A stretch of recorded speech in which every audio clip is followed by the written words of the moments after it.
Mutasa. Yes, until the chocolate. The Bishop of Panama. Maradi Masilo. Sorry, ma'am.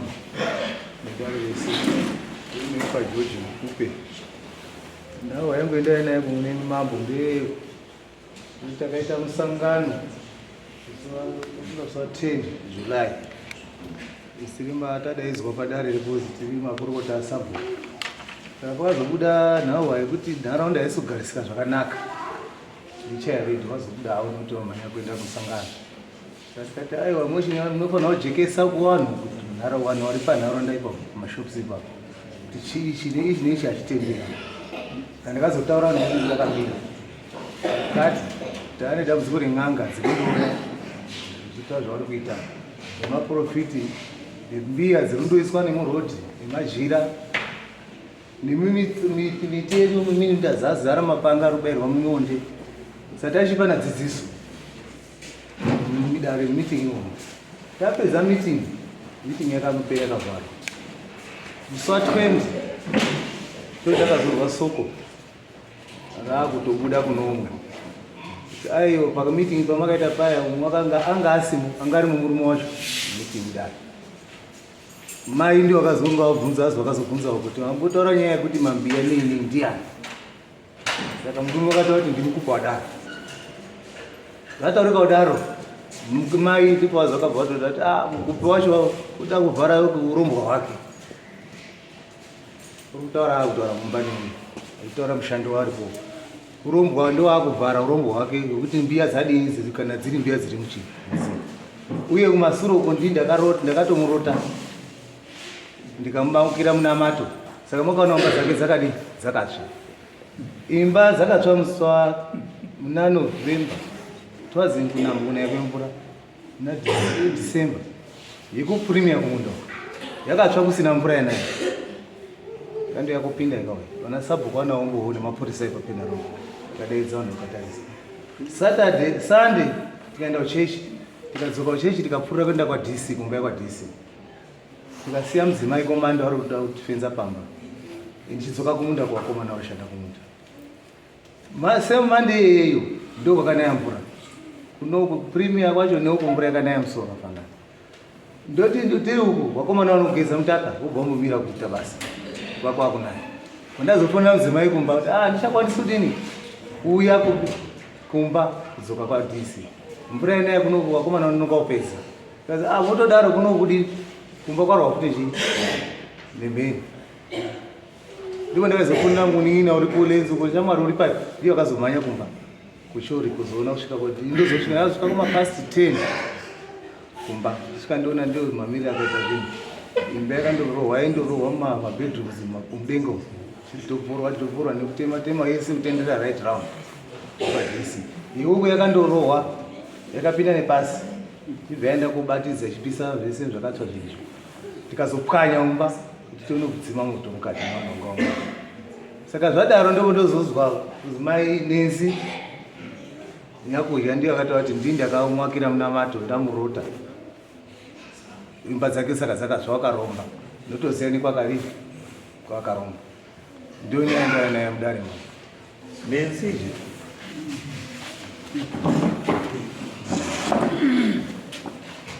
sorry, mambo wangu. Yes. Sorry, makurukota. Yeah, taureti. Nyaya iri kutaurwa ndinoti kwete. Handisiine zvazvo. Handina kumboita sekudaro kutaurwa. Nekuti inini ndakazotokanuka kunoya Samoni. Yakubvawo yakuya nemapurisa asabhuku. Vakati amai tauya kuzokusungai. Ndikati muchindisunga nemhosva yei makore ese andagara muno mhosva ndanyanya kugara ndei ndikazi mushandi wenyu wamakaparadzana naye musi wa17 akazofonera vangu achitaura kuti bhosi wangu ndiye akataura kuti ndini ndakapisa umba yenyu bhosi wangu ndiye akataura kuti mune urombwa muda kuvharidzira urombwa wenyu asi ndisina nguva nemushandi baba vangu handisweipo ndoswera ndiri marikicho ndichiuya zvangu kumba kwangu zuva rawira.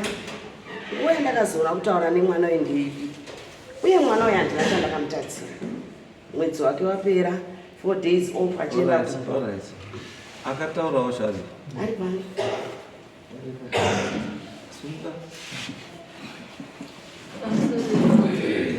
Zitandi Priscilla Nduma. Nyaya yangu yakamira yakadai so. Inini mai wakafuma ndituma kuWhatsApp kunotenga muriwo. Ndasiya ndawasvitsa soko remeeting yakanga yataurwa. Ini ndakataurwawo ndakangosvitswawo soko remeeting bandavasvitsira manheru pawakasvika. Then ndakabva ndaenda kuWhatsApp kunotenga muriwo ndadzoka. Ndakadzoka ndichibva ndakangoona svika kutaura nawo wakadzoka nditangoita basa rangu ndichisuka. Ndobva ndazobvunza ndikati kwakuri sei kumeeting. Zvikazi inini ndazosiya baba vari kumeeting nokuti zvazviri kutaurwa meeting zvadini zvazviri kundibhohwa. Pabuda baba kutaurwa zvepolitics. Wabva mupolitics samukupu wasimudza muromo wekuti kune vanhu vari kuprofita mumashopu makari mumarodhi azara mota dzedu adzichafamba zvakanaka dzaakupera usiku. Ari kutya nekuti akadini akaromba ndosaka imba yake yakatsva. Imwe yacho yekwaDC ikatsva. Hapana chandisingaziva kumba kwamukupe. Mwana wake meMulambo anonditaurira zvese. Then ndakanamatira mwana wake anga ine wana wairi pamba. Akanga asina urovo akawana murume jaha asina kuvi. Saka inini pandakazobudisa nyaya idzi dzese idzi, inini wakangwanditi ndakafuma chitina ichati basa $60 enye murume aisidini aisubhalanza. Ndaona kwangu kune chi ndaona kune mari nane mukadzi wandaimboshandira neMusikana. Ndobva wakanditi kwazi uchazviona ini handina musikana anobva pana pasi nondipa notice yekuti ndakuda kubva. Ndobva ndakati inini ndakufumura chi zvemaindiudza.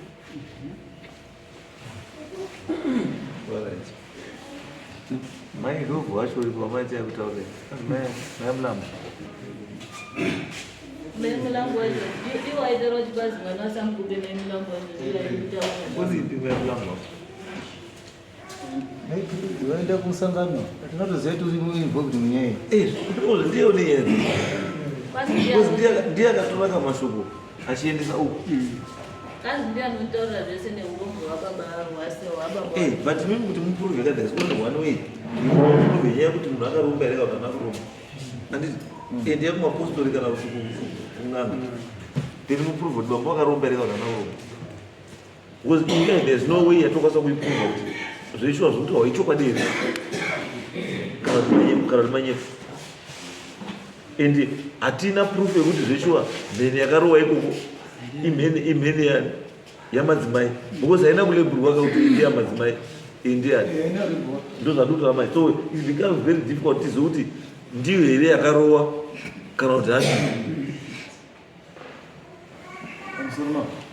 pandiri kupikisa pandaurira kunoku ngepekuti iyo meeting yaitwa zvekutsva kudzimba dzakasotsva kare karizvo pane 2 years down the line kuti 3 pazobuda nyaya yekuti yazobuda ngekuti ndataura kuti machira nemabunga nezvimambiya izvi vochizobuda nhasi soko ri2025 kuti ndiyo akaromba ndakapisa dzimba dzake. Ndio pandaurira kuno kuti mai awa wapinda mumusha mwamukupe kuzoti wakaromba ndinoda kupangidzwa wakanga ndakaromba ndiko ndinopangidzwa. Ndosaka ndati imini namai ava chifambai mese mufumwe ndori chokwadi chibuda because tisu tiri munomuka tinozviprova sei kuti zvavataura manyepo kana tichokwadi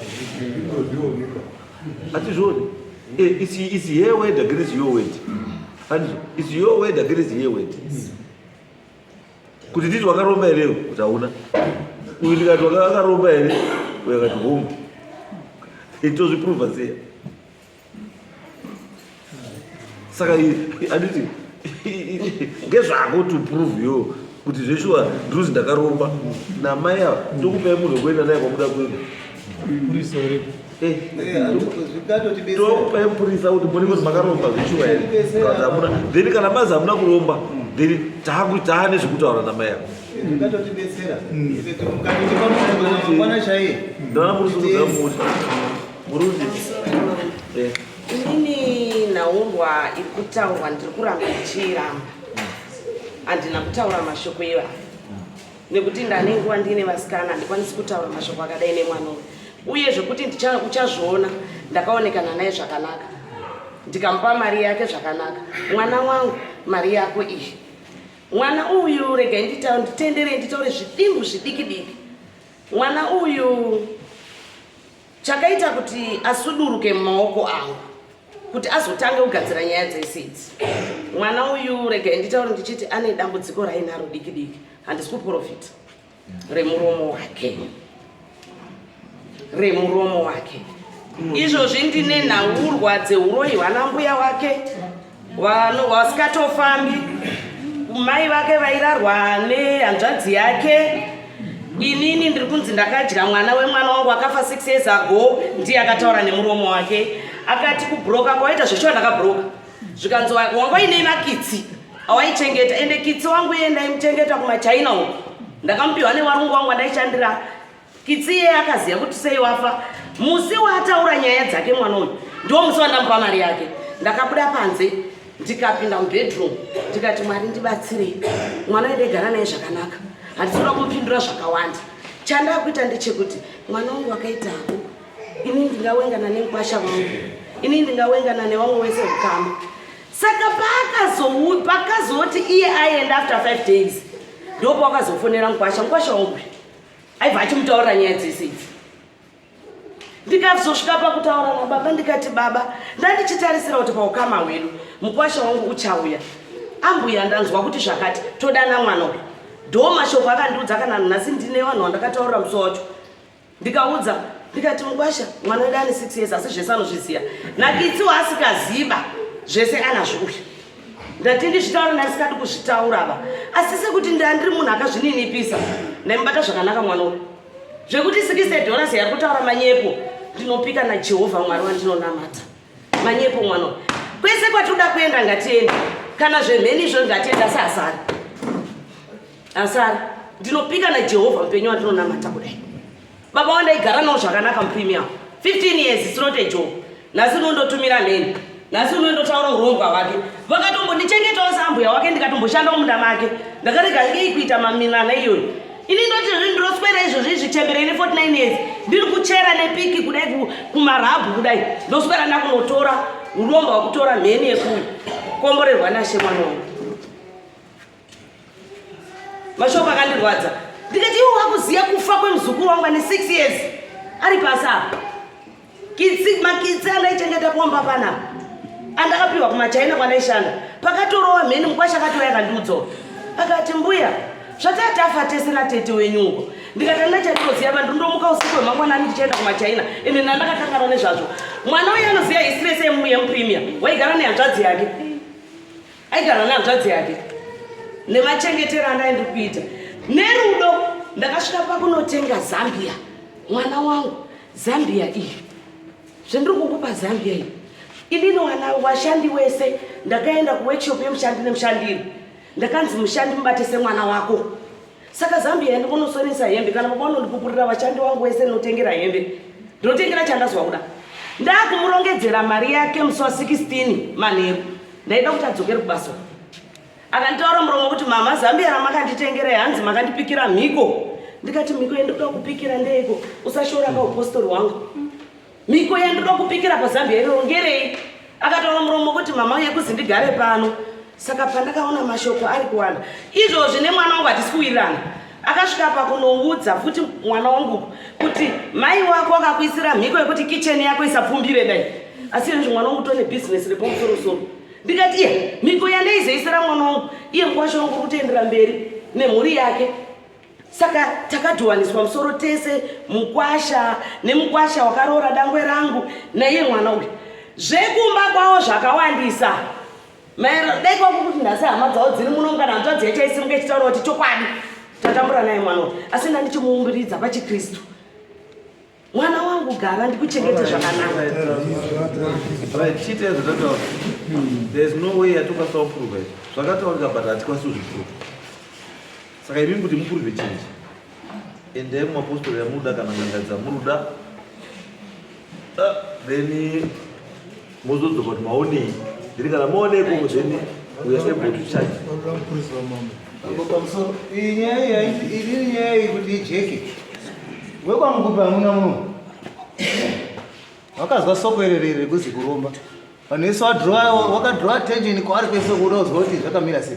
Saka ini ndiri kukumbira mambo mupurisa wenyu kana achizonobhadharwa kuenda nei kwatira kofamba, ini I'm prepared kuenda kofamba, ndida kucheneswa panhau yekuti wakaromba iro wedhirere nezi kubva ndatozivawo wanobatsira kuti dzakatsva sei.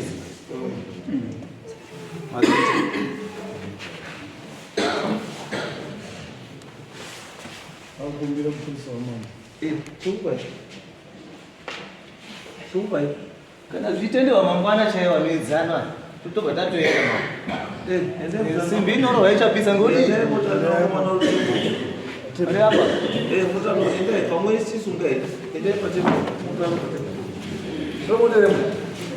Vamos,